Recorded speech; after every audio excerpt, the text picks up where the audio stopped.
नमस्कार good morning. आज April 22 तारिख बुधवार। आज दिन भरी अनेक बड़ गुरुत्वपूर्ण खबर गुड़िक आसीचे।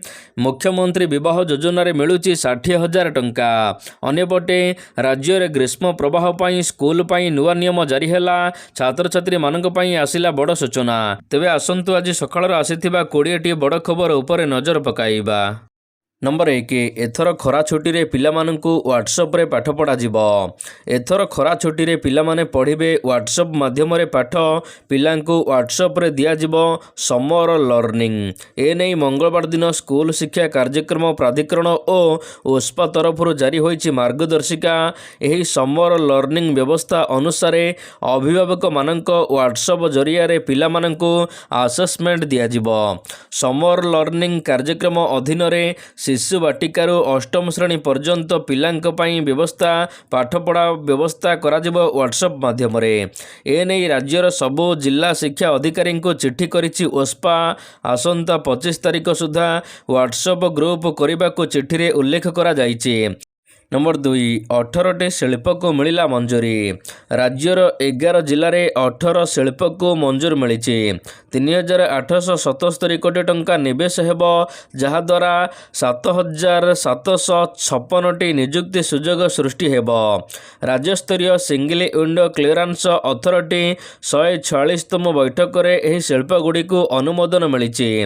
मुख्य शासन सचिव अनु गर्ग अध्यक्षतार लोकसभा भवन सम्मिलनी कक्ष रे बसिथिबा बैठक रे एही शिल्प को मंजूर मिली। एही प्रकल्प गुड़िक बालेश्वर, देवगढ़, मयूरभंज, जाजपुर, झारसुगुड़ा, केन्दुझर, खोर्धा, कोरापुट, पुरी, संबलपुर एवं सुंदरगढ़ भली 11 जिले में हेब। नंबर 3, छात्र छात्री को बंटा गला पोशाक। कलाहांडी जिला करलामुंडा ब्लॉक रे छात्र छात्री मानक बंटा जाइछि पोशाक। तेबे ओडिशार समस्त स्कूल रे एबे छात्र छात्री मानक प्राय पोशाक मिल सारी। नंबर 4, ओडिशा रे हेबो स्टील प्लांट। ढेंकानाल जिले में हेबाक जाउछि वार्षिक 6 नियुत टन उत्पादन क्षमता युक्त एक नूतन समन्वित स्टील प्लांट। दक्षिण कोरियार पोस्को एवं भारतर JSW स्टील मिलित होई एहाको निर्माण करिवे। एथिपई उभय कंपनी के मध्य सोमवार दिन एक औद्योगिक बुझामणा स्वाक्षरित होईछि। एही प्रकल्प JSW स्टील रो पूर्ण मालिकाना युक्त सहायिका कंपनी भावरे हेबो। तेबे यह कार्यकारी हेब खूब शीघ्र। वर्तमान पोस्को एवं JSW मध्य 50-50% शेयर रे यही कंपनी गड़ी उठिबो। चूड़ांत बुझामणा मुताबक उभय कंपनी ओडिशा रे यही स्टील प्लांट निर्माण करिवे, जेउथिरे $7.3 बिलियन खर्च हेबो। आउ एठारे निजुक्ति पाइबे पाखापाखि 4,000 लोके। नंबर 5, तातीरु मिलिबनी निस्तार। आसंता 5 दिन जाए राज्य में जारी रहिबो प्रबल ग्रीष्म प्रवाह। पश्चिम एवं शुष्क वायु प्रभाव जोगु ओडिशार झारसुगुड़ा, बलांगीर पर्यंत समस्त जिले में प्रबल उत्ताप अनुभूत हेब। तेबे एही सब अंचल रे दिनर तापमात्रा 44 डिग्री रु 45 डिग्री पर्यंत रहिबो। गरम पवन प्रभावित करिबो जनजीवन, विशेषकर संबलपुर एवं सुवर्णपुर भली ए सब अंचल रे पाणीपाग शुष्क संपूर्ण रहिबो। तेबे तथ्य अनुसार ओडिशार कोरापुट, मालकानगिरी, गजपति, रायगड़ा और गंजाम जिले में सामान्य ताती रहिबो। ए सब जिला गुड़िकर 36 डिग्री रु 40 डिग्री मध्य रहिबो तापमात्रा। कालबैशाखीर संभावना मध्य रहिछि। यह सहित ओडिशा रे पाखापाखि अनेक सहर रे एबे तापमात्रा 42 डिग्री पार करिछि। एभली ग्रीष्म प्रवाह आसंता 5 दिन पर्यंत जारी रहिबो। नंबर 6, आसुचे पंचायत निर्वाचन। आउ मात्र 6 मास पर पंचायत निर्वाचन बिगुल बाजी पारे। नुआ सरकार प्रथम थर पई पंचायत निर्वाचन सामना करिवे, किंतु पंचायत को नहीं प्रशासनिक स्तर में अचलावस्था सृष्टि होईछि। चलित आर्थिक वर्ष पई केंद्र और राज्य अर्थ कमिशन अर्थ किभली खर्च करिवे ए पर्यंत तार गाइडलाइन प्रस्तुत करि नाहंती। पंचायतराज विभाग गाइडलाइन देउनथिबारु पंचायत स्तर में ग्राम पंचायत उन्नयन योजना तैयारी होई पारुनी। गाँ को गाँ विकास पाई पांठी मिलिबा और एहाको खर्च करिबारे गुरुतर संकट सृष्टि हेब। 2027 जानुआरी राज्य में पंचायत निर्वाचन कार्यकाल सरिब। Number 7 June 29ରେ Debasnana Purnima. ଆସନ୍ତା ଜୁନ୍ 29 ତାରିଖ ସୋମବାର ଦିନ ଦେବସ୍ନାନ ପୂର୍ଣ୍ଣିମା ପଡ଼ୁଛି। ତେବେ ସ୍ନାନବେଦୀରେ ଶ୍ରୀଅଙ୍ଗରେ 108 ଗରା ଜଳରେ ସ୍ନାନ କରିବେ ଶ୍ରୀଜୀଉ। ଏଣୁ ଅକ୍ଷୟ ତୃତୀୟାରେ ଅନୁକୂଳ ହୋଇଯାଇଛି ହାତୀବେଶ ପାଇଁ ପ୍ରସ୍ତୁତି ଆରମ୍ଭ। ତେବେ ରାଘବ ଦାସ ଏବଂ ଗୋପାଳ ତୀର୍ଥ ମଠରେ ପାରମ୍ପରିକ ଭାବରେ ସମସ୍ତ ବେଶ ସାମଗ୍ରୀ ରଖି ପୂଜାର୍ଚ୍ଚନା କରାଯାଇଛି। ଦେବସ୍ନାନ ପୂର୍ଣ୍ଣିମାରେ ବେଶ ସଂସ୍କାର ହୋଇ ପଣା ଭୋଗ ଅର୍ପଣ ହେବ। ପରେ ଘଣ୍ଟ ଘଣ୍ଟା କାହାଳି ପଟୁଆରରେ ମଠ ପରିସରରେ ବିଜେ ହୋଇ ଠାକୁରଙ୍କ ଶ୍ରୀଅଙ୍ଗରେ ଲାଗି ହେବ। ତେବେ ଜଳ ଲାଗି ପରେ ସ୍ନାନ ମଣ୍ଡପରେ ଠାକୁରଙ୍କର ଗଜାନନ ବେଶ ହେବ। ନମ୍ବର 8 ଟ୍ରାନ୍ସଜେଣ୍ଡର କଲ୍ୟାଣ ବୋର୍ଡ଼ ଗଠନ। ରାଜ୍ୟ ସରକାର ଟ୍ରାନ୍ସଜେଣ୍ଡର କଲ୍ୟାଣ ବୋର୍ଡ଼ ଗଠନ କରିଛନ୍ତି। ଏହି ବୋର୍ଡ଼ର ଅଧ୍ୟକ୍ଷ ରହିବେ ମୁଖ୍ୟ ଶାସନ ସଚିବ। ରାଜ୍ୟ ସାମାଜିକ ସଶକ୍ତିକରଣ ଓ ଭିନ୍ନକ୍ଷମ ବିଭାଗର ସଚିବ ଏହାର ଉପାଧ୍ୟକ୍ଷ ରହିବେ। ତେବେ ଏହି ବିଭାଗର ନିର୍ଦ୍ଦେଶକ ସଦସ୍ୟ ସଚିବ ହେଉଛନ୍ତି। ସେହିପରି ବୋର୍ଡ଼ର ସଦସ୍ୟ ଭାବରେ ରାଜ୍ୟ ପୋଲିସ ମହାନିର୍ଦ୍ଦେଶକ ବିଭାଗର ଅତିରିକ୍ତ ସଚିବ ଦାୟିତ୍ୱରେ ରହିବେ। ନମ୍ବର 9 ମେ 2ରେ ମହାନଦୀ ଜଳ ବିବାଦ ମାମଲାର ଶୁଣାଣି। ସୋମବାର ଦିନ ଟ୍ରିବ୍ୟୁନାଲରେ ମହାନଦୀ ଜଳ ବିବାଦର ଶୁଣାଣି ହୋଇଛି। ଏହି ଅବସରରେ ମହାନଦୀରେ ସର୍ବମୋଟ କେତେ ଜଳରାଶି ସଂଗୃହୀତ ହେଉଛି ଏହାର ତଥ୍ୟ ମିଲିୟନ ଓ ଏକର ଫିଟ୍ରେ ଦାଖଲ କରିବାକୁ ଉଭୟ ରାଜ୍ୟକୁ ନିର୍ଦ୍ଦେଶ ଦିଆଯାଇଛି। ଆଗାମୀ ଶୁଣାଣି ହେବା ପୂର୍ବରୁ ଏହି ତଥ୍ୟ ଦାଖଲ କରିବାକୁ ନିର୍ଦ୍ଦେଶ ଜାରି ହୋଇଛି। ଏହାରି ଭିତରେ ଦୁଇ ରାଜ୍ୟର ବୈଷୟିକ ଟିମ୍ ପ୍ରାୟ 13 ଥର ବୈଠକ କରିଛନ୍ତି। ତେବେ ଦୁଇ ରାଜ୍ୟର ବୈଷୟିକ ଟିମ୍ ଦ୍ୱାରା ମହାନଦୀରେ ମୌସୁମୀ ଏବଂ ଅଣମୌସୁମୀ ସମୟରେ ଜଳର ତଥ୍ୟ ସଂଗ୍ରହ କରାଯାଇଛି।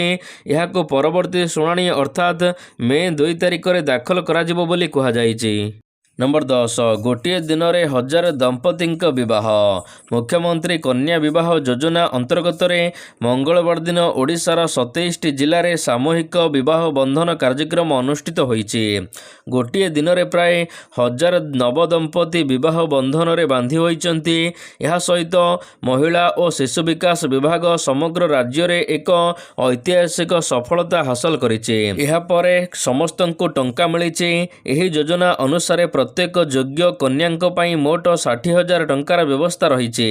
ଏଥିମଧ୍ୟରୁ 45,000 ଟଙ୍କା ସିଧାସଳଖ ହିତାଧିକାରୀଙ୍କ ବ୍ୟାଙ୍କ ଆକାଉଣ୍ଟକୁ ଡିବିଟି ମାଧ୍ୟମରେ ପ୍ରଦାନ କରାଯାଇଛି। ଅବଶିଷ୍ଟ 15,000 ଟଙ୍କା ବିବାହ ଆୟୋଜନ ଓ ପରିଚାଳନା ପାଇଁ ଖର୍ଚ୍ଚ କରାଯାଇଛି। ନମ୍ବର 11 ବିଏମ୍ସି ନିଲାମୀରେ ଗଲାନି 12ରୁ ଅଧିକ ପାର୍କିଂ। ବିଏମ୍ସି ପକ୍ଷରୁ ଜନଗହଳିପୂର୍ଣ୍ଣ ଅଞ୍ଚଳରେ ପାର୍କିଂ କରାଯାଇଛି। ହେଲେ ଏହିସବୁ ପାର୍କିଂ ନିଲାମୀ ଯାଉନି। ଗୋଟିଏ କି ଦୁଇଟି ନୁହେଁ, 12ରୁ ଅଧିକ ପାର୍କିଂ ଚଳିତ ବର୍ଷ ନିଲାମୀ ଗଲାନି।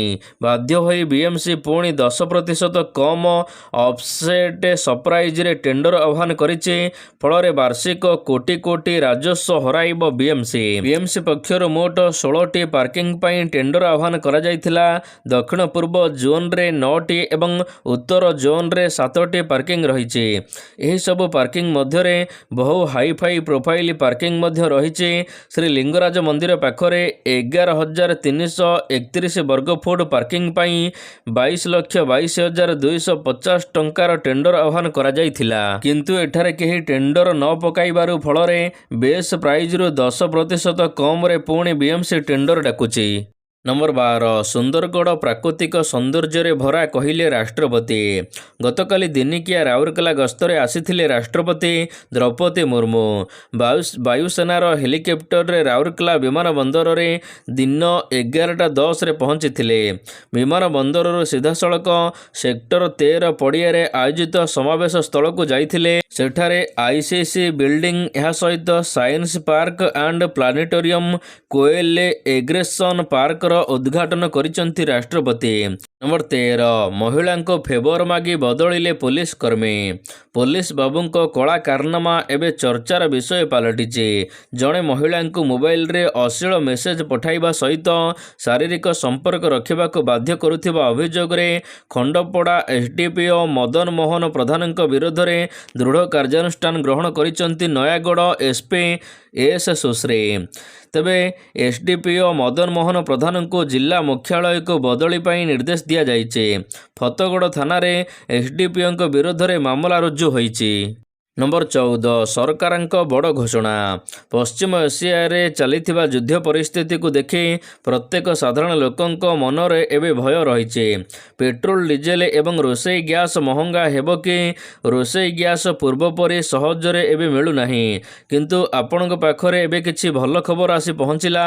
भारत सरकार स्पष्ट करिसेंति जे विश्व रे जेते अशांति हेउ आपणक परिवार रोषेई बजेट एवं गैस जोगाण प्रभावित हेबो नाही। समुद्र पथ देई आसुथिबा तैल एवं गैसर सुरक्षा सुनिश्चित करिबा पई सरकार संपूर्ण प्रस्तुत अछंती। नंबर 15 रातिरे बाइक ब्यान हैला। पश्चिम बंगरे मतदान जेते पाखे आसुची कटकणा सेते कड़ाकड़ी हेउची, कारण पश्चिम बंगरे निर्वाचन सबुबले हिंसात्मक। तेणु एथर जेमिति सेभली कौनसी परिस्थिति सृष्टि न हुए एथिपाई निर्वाचन कमिशन पूरा कटकणा लगाइचंती। एथिपाई सारा राज्य रे दुई चकिया जान उपरे एबे कटकणा लगा जाइची। बाइक रैली ब्यान करने सहित रातिरे बाइक चलाचल उपरे कटकणा लगा जाइची एवं बाइक पछरे काहाको बसाइबा उपरे मध्य कटकणा लगाइचंती निर्वाचन कमिशनर। पश्चिम बंगरे प्रथम पर्याय मतदान एप्रिल 23 रे हेबो। भोट ग्रहण आउ गोटिए दिन थिबा बेले एबे मंगलवार ठारू एही नुआ कटकणा लागू करा जाइची। नंबर 16 केरल रे बाण विस्फोरण 13 मृत। मंगलवार अपराह्न रे केरलर त्रिशूर जिले में एक बाण कारखाना विस्फोरण घटी 13 जन मृत्युवरण करिसेंती, 40 रु अधिक आहत होइचंती। गतकाली अपराह्न प्राय 3:35 समय एभली एक घटना घटी। बाण तैयारी परे एक धान खेत रे सुखा जाइथिला। प्रबल ग्रीष्म प्रवाह जोगु एभली दुर्घटना घटिथिबा कुहा जाउची। नंबर 17 भारत ऊर्जा क्षेत्र में आत्मनिर्भर हेबा आवश्यक। आगामी दिन में 100% इथानल रे चलिब कि गाड़ी। अमेरिका एवं इस्राएल यह सहित ईरान युद्ध भितर गतकाली केंद्र सड़क परिवहन मंत्री नितिन गडकरी देइचंती बड़ बयान। भारत को आगामी समय रे 100% इथानल बिल्डिंग लक्ष्य रखिबा उचित। पश्चिम एशिया रे चलुथिबा संकट कारणरू तेल जोगाण एवं विपद रे पड़िছে। तेणु भारत ऊर्जा क्षेत्र में आत्मनिर्भरशील हेबा आवश्यक बोली से कहिचंती। नंबर 18 पुणी विवाद रे अभिनेता। पुणी थरे विवाद रे प्रकाश राज निजर स्पष्टवादी मंतव्य पाई सबुबले चर्चा रे रहुथिबा एही दक्षिण भारतीय अभिनेता विरोध रे एबे धार्मिक भावना को आघात लगाइबा अभियोग रे मामला रुजु होइचे। प्रकाश राज पुणी एक नुआ विवाद रे छंदी होइचंती। निकट रे मांको परलोक पाई से शोक रे थिबा बेले एबे तांकर एक पुराना मंतव्य को नहीं हंगामा आरंभ होइचे। रामायण संपर्क में तांकर किछि टिप्पणी को नहीं भाजपा नेता भानुप्रकाश पुलिस निकट रे एक आनुष्ठानिक अभियोग करिसंती। नंबर 19 लोन आप पाई मरीगले 7 जन 15,000 अभियोग आसीचे। बड़ सांघातिक लोन आप लोन पाई लोभ देखाउची एवं ऋण नेबा परे एपरी परिस्थिति करुची जे बाध्य होई आत्महत्या करुचंती युवक। एभली बेआईन लोन आप विरोध में 15,000 अभियोग आसिलाणी। एभली चिंताजनक स्थिति एवं केरल रे उपजिचे। The new Indian express report अनुसार गत 3 वर्ष मध्य एभली आप विरोध में प्राय 15,000 अभियोग आसिलाणी।